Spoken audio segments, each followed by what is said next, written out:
Okay. All right. Hello. Welcome to our interview today. My name is Dr. Shabana Parvez. I am the founder of Arlington Integrative Medical Center here in Dallas, Texas area. And my interviewee today is Miss Zarina Baber. She is the Assistant Commissioner and the Chief Transformation Officer in Minnesota for all the information technology services. She's in the Office of Transformation and Strategy Delivery at the state of Minnesota. And she has a whole long list of accomplishments, which we will talk a little bit about as we talk about her amazing life and her career. Okay, so the first question I just wanted to ask you, Ms. Barber, is welcome, by the way. Thank you. First question I wanted to ask you is about your early life. So if you could tell me a little bit, you moved and you grew up in India and you moved frequently because your father was working for the government. How did your early life in different parts of India influence your perspective on diversity and adaptability? Thank you, Dr. Shabana. Thank you for the opportunity. It is a pleasure to be talking with you.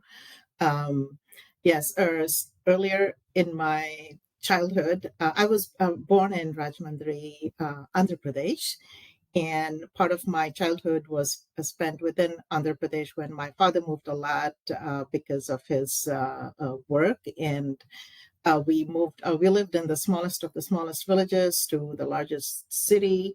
And the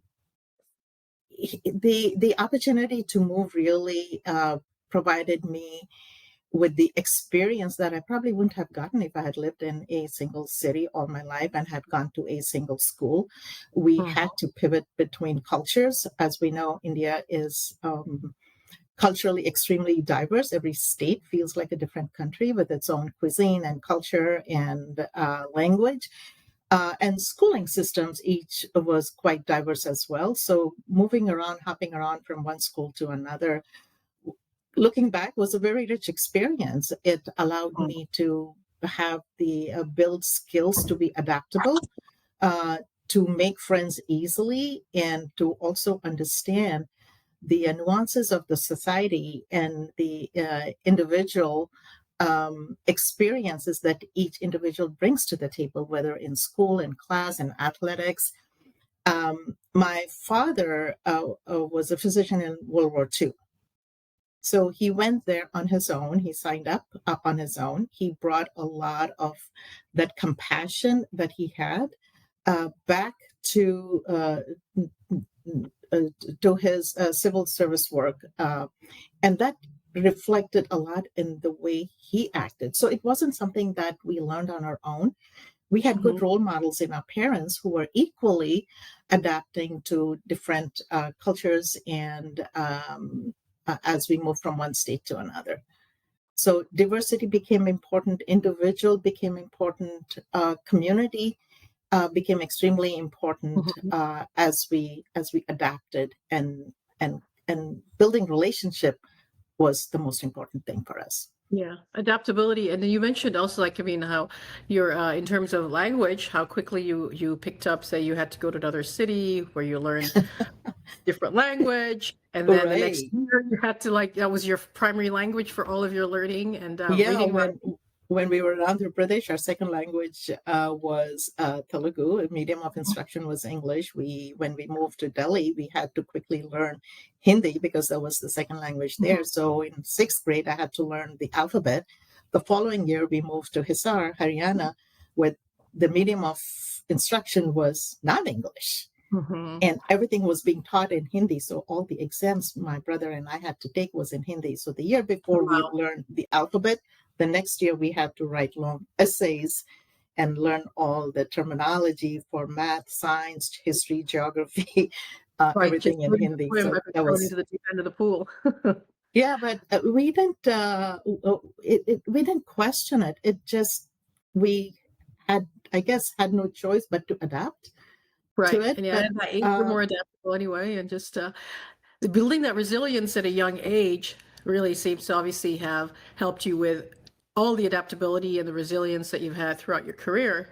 So you go on. Now, so the next That's thing, right. like while you were still in India, you were one of the pioneers in forming the first women's cricket team in Andhra Pradesh. So That's right. tell me about how that was. Like, were you like breaking the glass ceiling? It's a male-dominated sport. I mean, how did that even come about that you thought about doing that?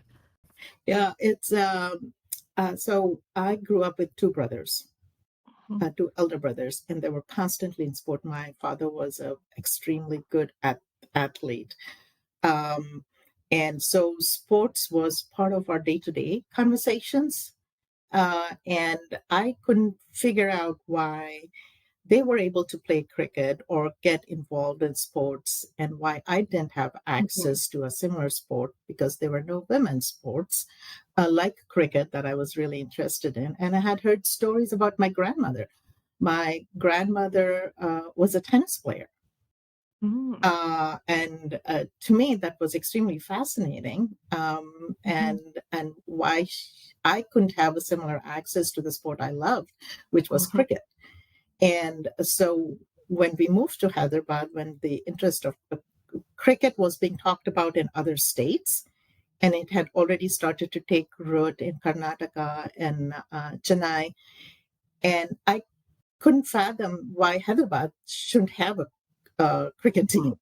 So we Right. banded together, some of us with similar interests banded together, and one of the most critical personalities that came into our lives who had similar, if not more passion for women's cricket was mother of one of my friends, Ms. Nalini Dasai. She had access to YWCA and access Mhm. to the Cricket Association. She had a large network of people. So she helped us.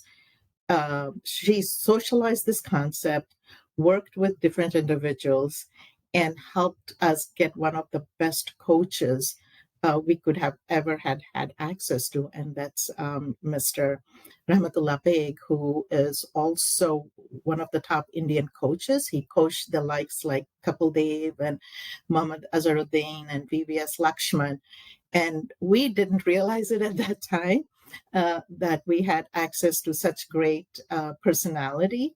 And so things came together while there was some resistance from individuals saying, oh, this is just a fad, it's going to go away. They're not going to Yeah, think about next it. year it's going to be 50 years now. It didn't go Next away. year, it did go away. It Yeah. laid the foundation. It allowed other girls the opportunity to actually come in and excel in this sport. It Mhm. went from not being a team to being a team that hosted women's New Zealand team Mhm. in Hyderabad, and Wow. I didn't just play for my college, but I played for the state, and I was also selected for South Zone and played in the Rani Chansey Trophy. I was a left-hander batsman. uh, Ah. but that gave, the most, I think, when you think back and think about what we had done and not anticipating it 50 years later, this women's cricket would take off to this amazing heights with the likes of Mitali Raj, who's a super captain of women's Mhm. cricket. And she Mhm. landed us on international stage. Yeah. So to have the likes of those talent have an opportunity to excel and bring it forward feels very rewarding, to say the Yeah, least. that's great. So, so when you're done with cricket, then when you got married at a young age of 18, and then you had to actually then stop your education, right? And so That's what, right. you know, when you came to the US, how was that? I mean, the challenges of like one having to put your education on pause, having to restart kind of from scratch later than you would have been if you had been, in one place. How did Correct. that work out? How did you overcome that challenge? There was uh, excitement when it first started to happen. I mean, you're going to United States. We used to read a lot of comic books growing up about United States. And I was very fortunate that my husband had similar interests as I do. And the way he supported me where I am today, and we can talk about it a little later, but if we didn't have the support of your family and friends, Hmm. we cannot achieve anything on an individual basis. And his support really propelled me into all the different things I was able to do. And when I look back and I talk about whether it's my education or career or anything else or my civic engagement, I call this not my accomplishment. I call this the journey of our family. Mm-hmm. It's the whole family. This is going to be the history of our family. So this I equate it to a journey of our family and not that of an individual.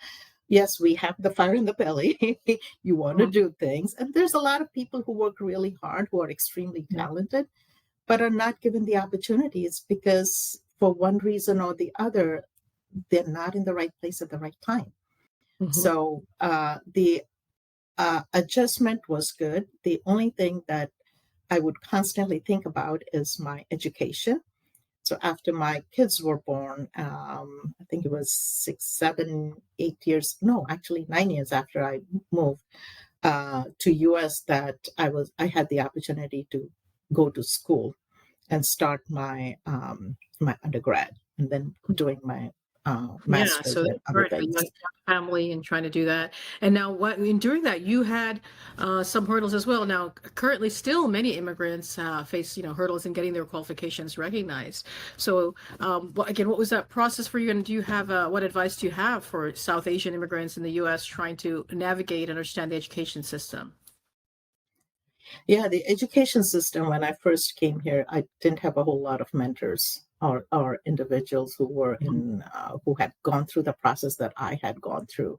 So I felt like I was navigating a whole new world. Mhm. Um, but in what I did was because I was so passionate about education, it felt like I had waited so long to get into a university and get started. I focus purely on the positive aspects of it, and it was pretty much on a day-to-day basis. The one thing I do tell other young students coming here is, yes, while you have good advisors and counselors in school and colleges, uh, they don't often understand the nuances you come with. They don't quite, especially if they don't have the lived experiences of you coming from a different environment. Mhm. They may guide you on the classes you need to take, but they may not be able to offer the kind of mentorship and coaching that you would require, especially if there are women who went through a similar journey like mine, where they're trying to balance their passion for education, trying to get educated while also maintaining a family.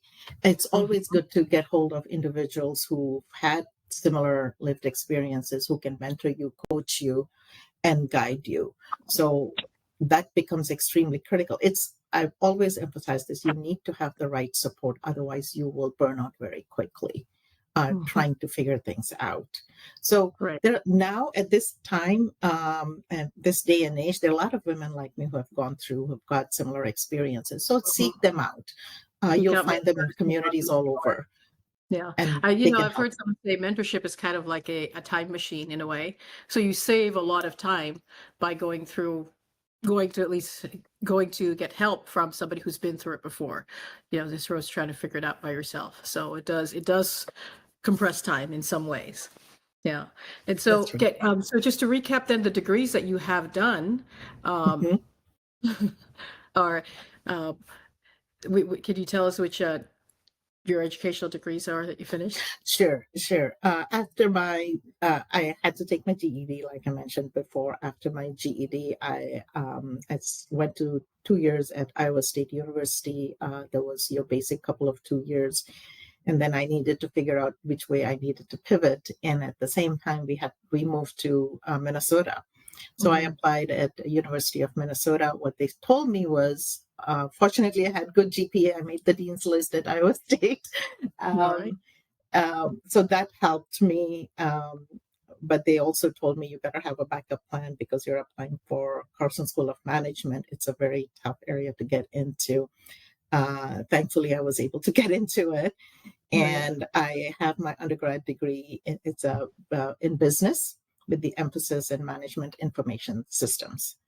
And that influence came again from my husband, who often would talk about technology at work and how it was evolving. And me being a people's person, I said, oh, management is definitely an area that I need to focus on and bring technology along with me. So that So was you. my motivation to get into MIS.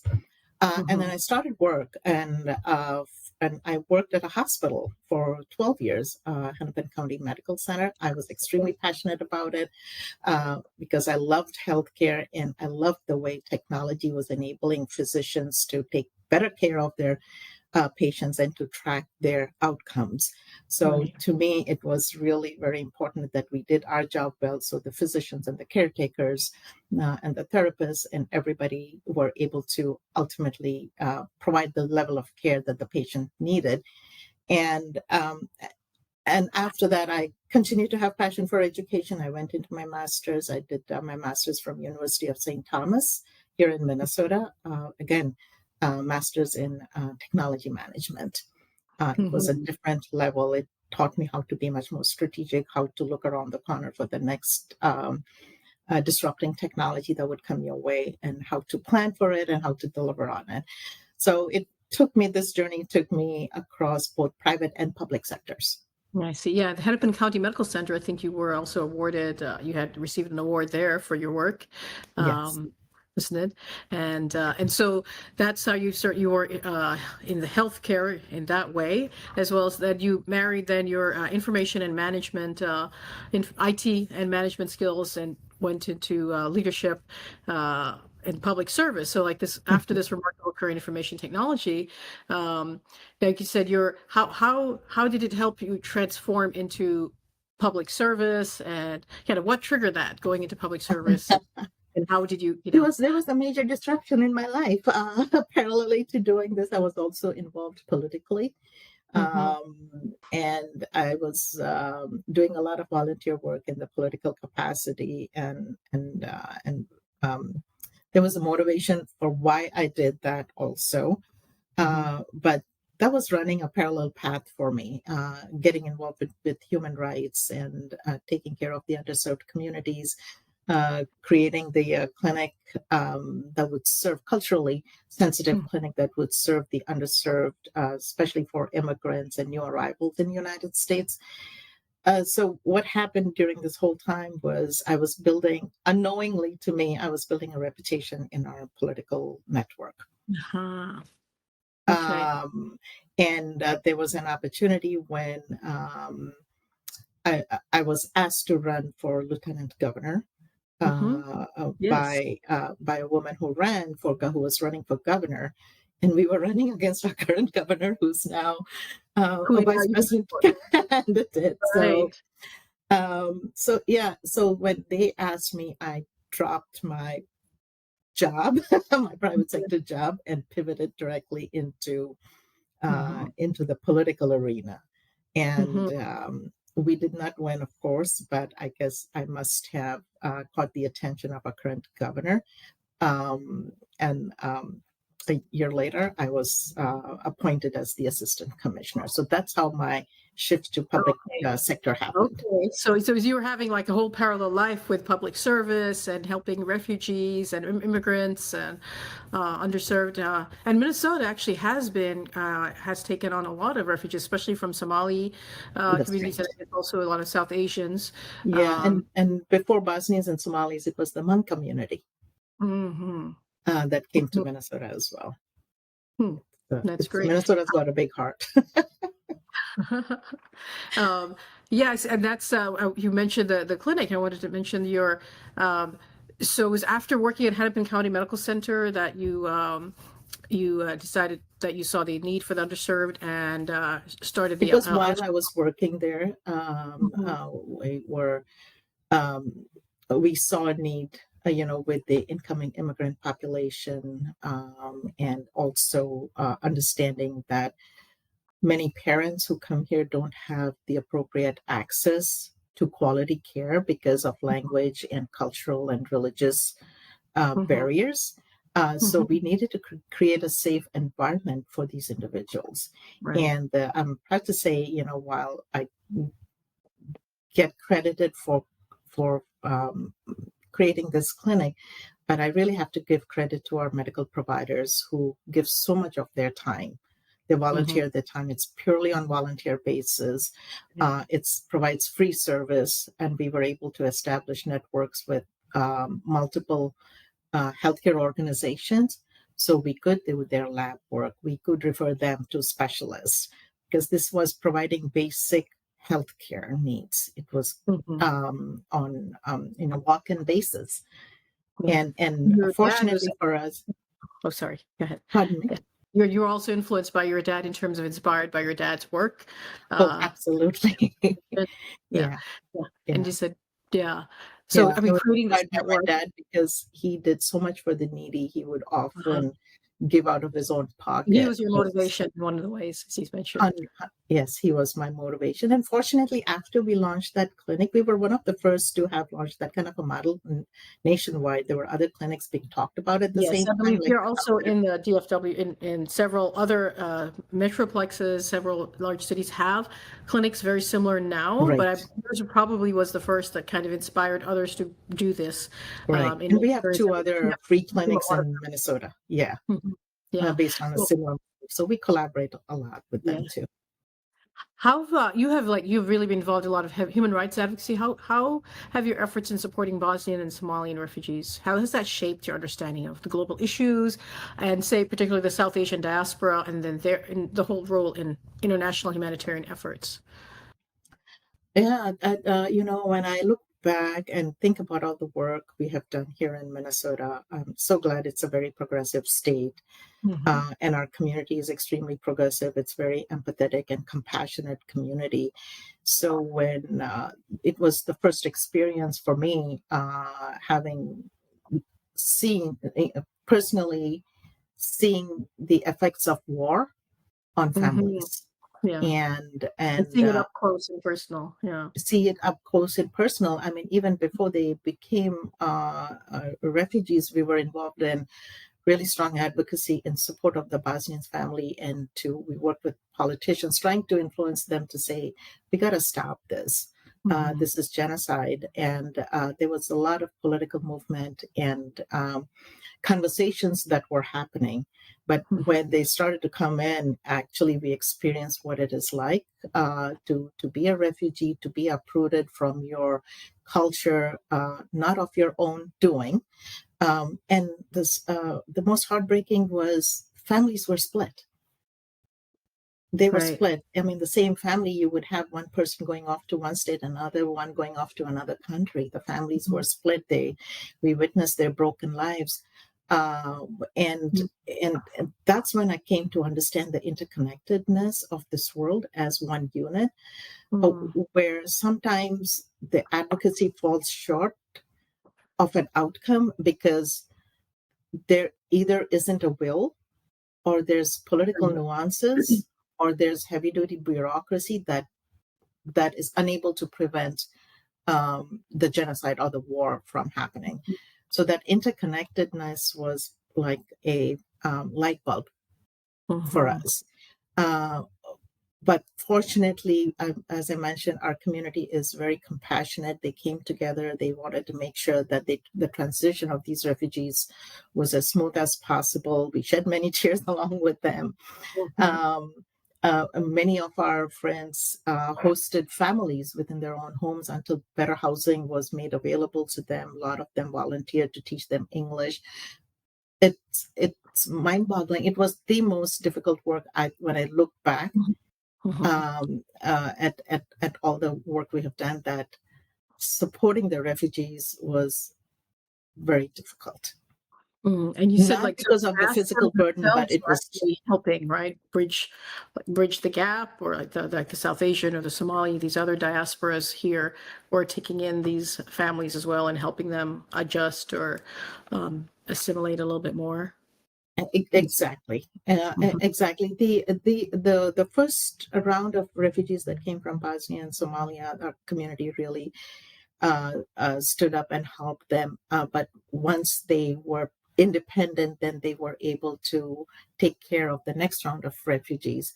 We That's great. also with politicians to say, how Mhm. can you make this transition easier for them? Mhm. Uh, we worked with them, we had built, like I mentioned earlier, there was a parallel life that was going on in political advocacy. So we were able to establish relationship with some local leaders who Mhm. actually helped us with all the services that would be needed to make the transition of these refugees much It's more a lot of smooth. coordinating, right, for this. So it's no wonder with all of this amazing work that you did that you got noticed for political office. So going back to what you mentioned about being, running for lieutenant governor in 2018, wasn't it? Lieutenant governor of Yes, right. Minnesota. And at that time, you were actually the first Muslim, right, woman to run for a statewide office in the U.S.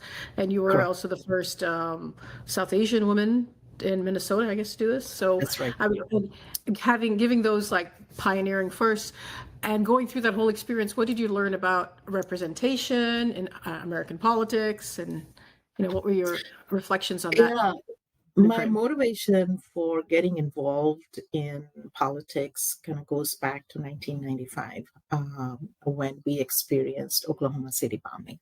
Hmm. My son was in school at that point, and I remember this was April 19th, the day before his birthday. That's why it's so clear cut in my head. Hmm. Um, that when that happened, how the media and the pundits came on the media and immediately declared that it must be a Muslim terrorist. And that resulted in my son getting bullied in school. Hmm. And that was the toughest birthday for him and for us to watch him go through that experience.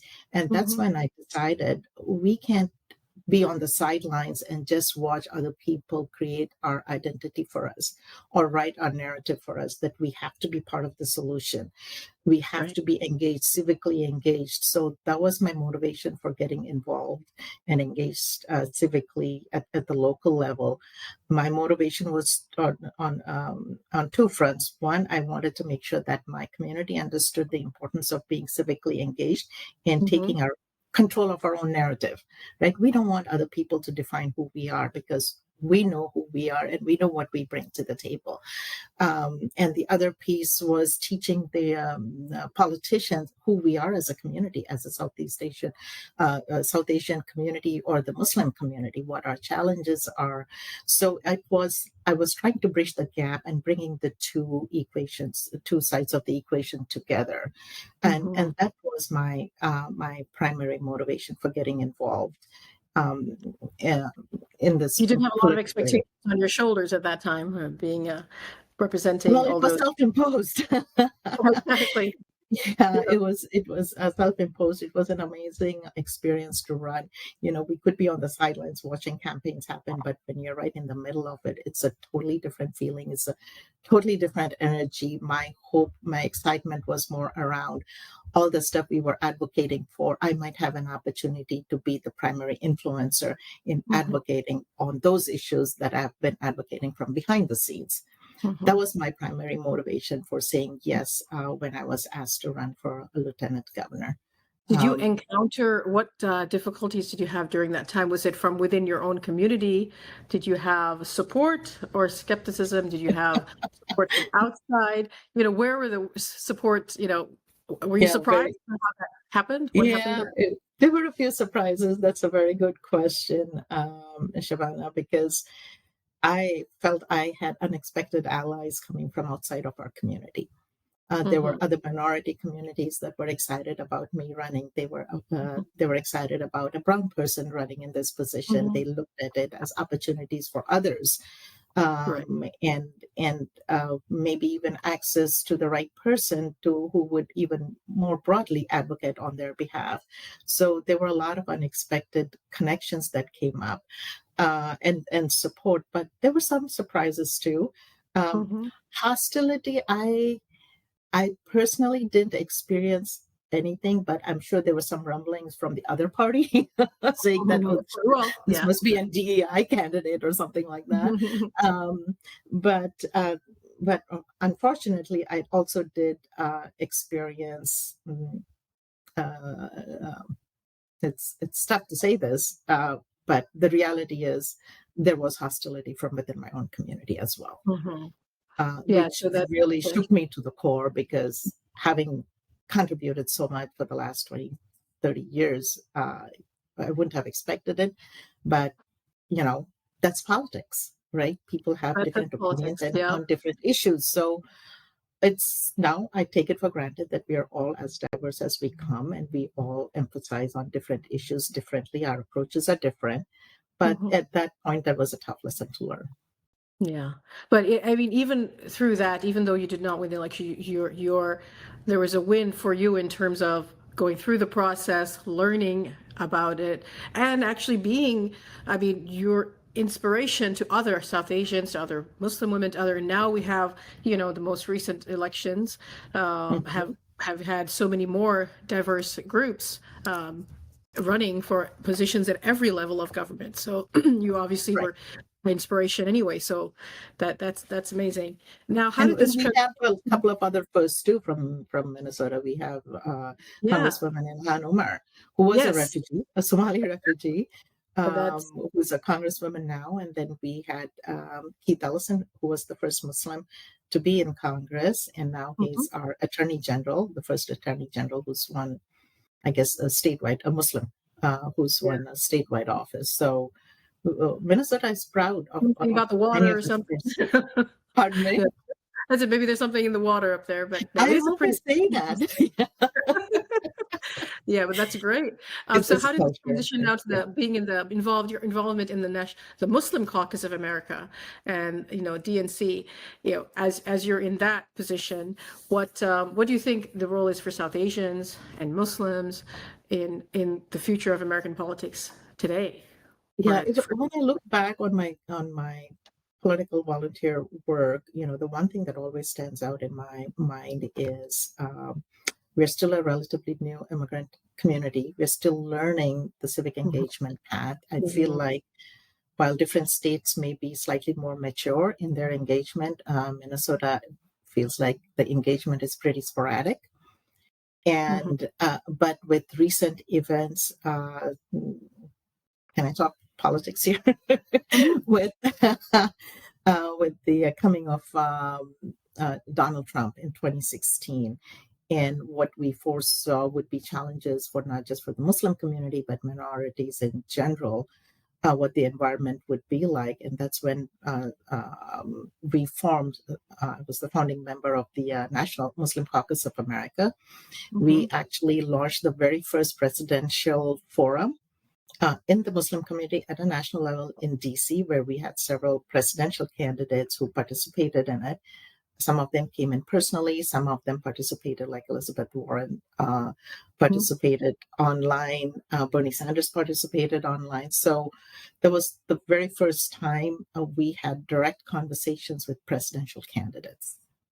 So I'm That's very great. proud of that. But what I've seen over the last 20 some years of being involved is the starts and stops. I think we need to create an environment where South Asians or Muslims or any community need to have sustained engagement in our political process.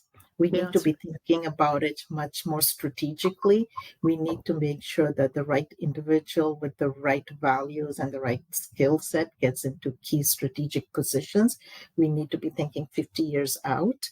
And there is a lot of opportunity. When I look and see what's happened with our Vice President Kamala Harris, who's now a presidential candidate. She comes, half of her is from India. mhm, So, right. so she's half South Asian, right, as far as we're Mhm. concerned, and where she is today. But that came as an outcome of a lot of other women trying to break that glass ceiling. Mhm. I always go back to um, Shirley Chisholm, Mhm. who was the first Black woman to run for Congress in the late 60s, and was also who also ran to be nominated for the Democratic parties as a presidential candidate. And there's a quote that, I mean, I always look to her for inspiration, because she said that it, something to the effect of, if they don't give you a place at the table, bring your own folding chair. Yeah, And that's that's powerful. what I feel like we have. I get personal inspiration from that, and to have a South Asian woman being nominated as the president, who could potentially be the next president of the United States, Mhm. um, she's standing on a lot of great shoulders, a Yeah. lot of work that's gone in before her. And so that's a moment of pride. But that gives you an example of how our engagement and the outcomes we want in Mhm. order to be able to influence policies, advocate on behalf of underrepresented communities to create a much more just world has to Mhm. be a long-term process. Unfortunately, as much as we want it to be turned around overnight, that's not Right. the case because It's it past is it's a communities long who game. We have to play the long game. And so that's why my advice would be don't give up, be resilient, continue that engagement that we started Mhm. last year or the year before or whenever we Mhm. started it. Don't let this be a Mhm. short term and a bout of energy that comes with events. Because I've Yeah. seen this go up and down over the last, after 9/11, it spiked up and then it dropped. Mhm. So we need to be continually building those relationships and learning how this process We'll works. become complacent about it. Yeah. Absolutely. Yeah, Yeah. You don't want somebody else to write your story, tell your narrative, exactly. or create Exactly. your identity. Yeah. Or create So us, yeah, give us our identity, right? Yeah. when you say you've all this year now, you've done the career, and then you've also raised two amazingly accomplished sons, and you have obviously your wife and all this volunteering. How do you, this is the question always happens, especially for successful women, how do you balance it all? And what are your advice? What do you advise to, young South Asians who juggle all this family, career aspirations? Do you breathe in there somewhere? Yeah, to me, yes, while it looks like I have balanced all three aspects of my life, it was really never a balance to me. My family was always priority number one. Hmm. All my other aspirations took a backseat to that. And when I had time, I would jump in and focus on those other aspects. Even my education, I wouldn't open my book up until my kids were in bed and fast asleep Wow. after I have read them their stories. To me, it was always priority number one was my family. Um, because if you don't put a stake in the ground, you can get overwhelmed very easily. Mm. These other things can follow, but your family is growing up just once. Right. And yes, your career can take off quite fast, rapidly, but you want to make sure it's not offsetting your time with your kids when they need you the most, or your family time, as you know, your husband, wife, kids, or your family time also needs to come together, Hmm. and because you're creating their memories for them, Hmm. and if you're Yeah. absent, then you're absent from their memories. And you won't get So that back with your children. you You will not get always that. love. So I would always, my advice would be put the stake in the ground with family first, everything else as time involves, and time management. Hmm. Uh, Right. uh, Learn to be very specific. Don't be a perfectionist. Right. Yeah. You can't That, have that's it all. that's that's good advice. Yeah. Um, Yeah. what about so in terms of other balance, I actually wanted to ask when you're talking about the cricket, what is your level of physical activity now? Are you still, I mean, as a physician, I'm always interested in how much do people exercise? How much do you move? How do you still play cricket now or anything? When the opportunity comes, like a few years ago before COVID, in picnics, I pick up the bat because my husband knows I have a great deal of, and he says, "Come on," even though I'm the only female on the field with him. Right. That's good. And yeah, so yeah, I do, and I do work out.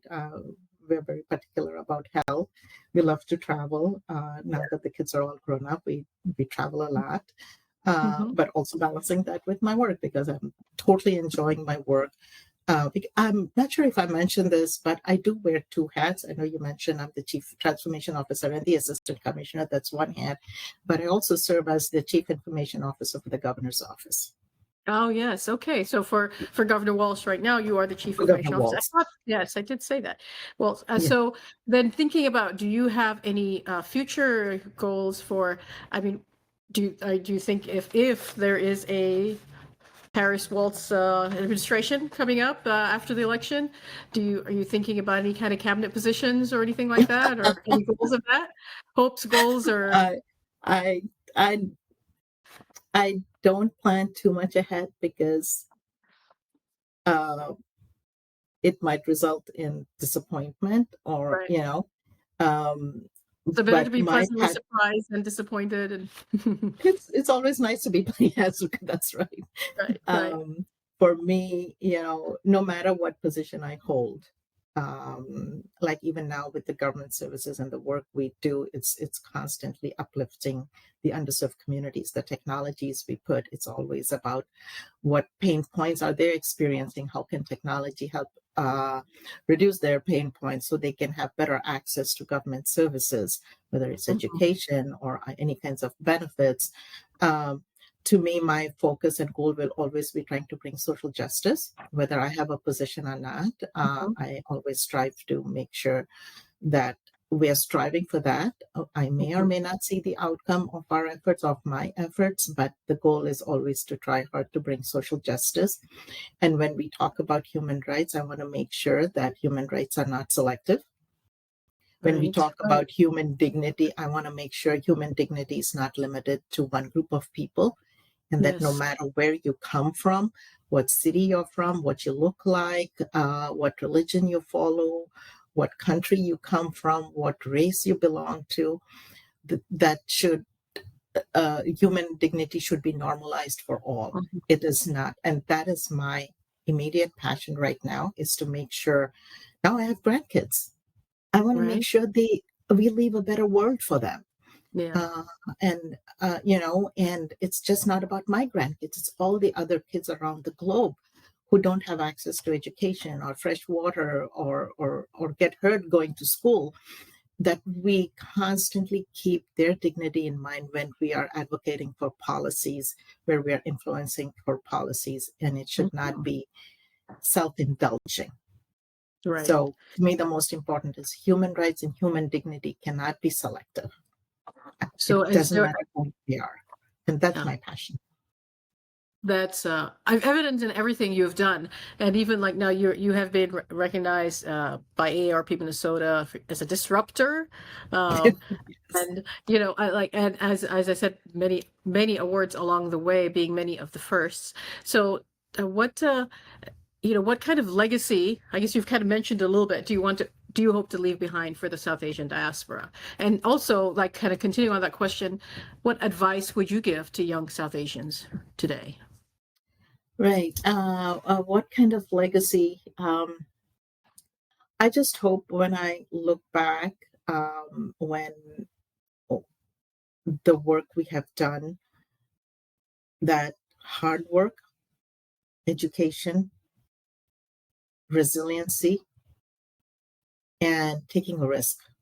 Hmm. Question the status quo, no matter where you live, what you do, always question the status quo, because that status quo, if we continue to live in status quo, that keeps us from intellectually growing and Hmm. creating opportunities for others to create a better world. Hmm. I hope those principles move forward. And those are the principles we have tried to, both my husband and I have tried to instill in our kids. And I'm hoping that would continue forward with my grandkids, that I truly feel we are placed on this earth to do something positive. Hmm. And we need to look and search for what that is, and give our full attention to it, and live up to our full potential, at least try to live up to our full potential to serve that specific cause. But those are the foundational principles I would say are core for anybody to even think about legacy. I never thought about legacy. Hmm. Um, when we were doing this work, it was more having that intention to do what is right. I think that Hmm. is the most important thing. Is there And is there a particular? Oh, sorry. Go ahead. no, go ahead. I was thinking, is there a particular, say, crowning achievement or a moment that you're most proud of in like all the things you've done? Is there one that's either your happiest moment, your crowning achievement, something you're most proud of in your work so far? Um, in my work, Or uh, yeah, in your life, in even the whether whole it's in my life. in your Yeah, life. the most important thing to me is my family, and having seen how hard my kids work, and the right intention they work with, and how they give back to the community in their own way. To me, I feel like I was blessed to have had that opportunity, and I Mhm, feel blessed that they have chosen those paths. mhm, So I'm grateful to God for guiding us right. on this path. To me, that is the most important thing. Um, Mhm, and also for the young kids to remember that, I talked about not being a perfectionist, but change and incremental change comes in, and successes come in small doses. So mhm. celebrate those. Yes. Uh, don't be such a perfectionist that you forget to celebrate your milestones along the way. Uh, and because you will end up being burnt out very quickly.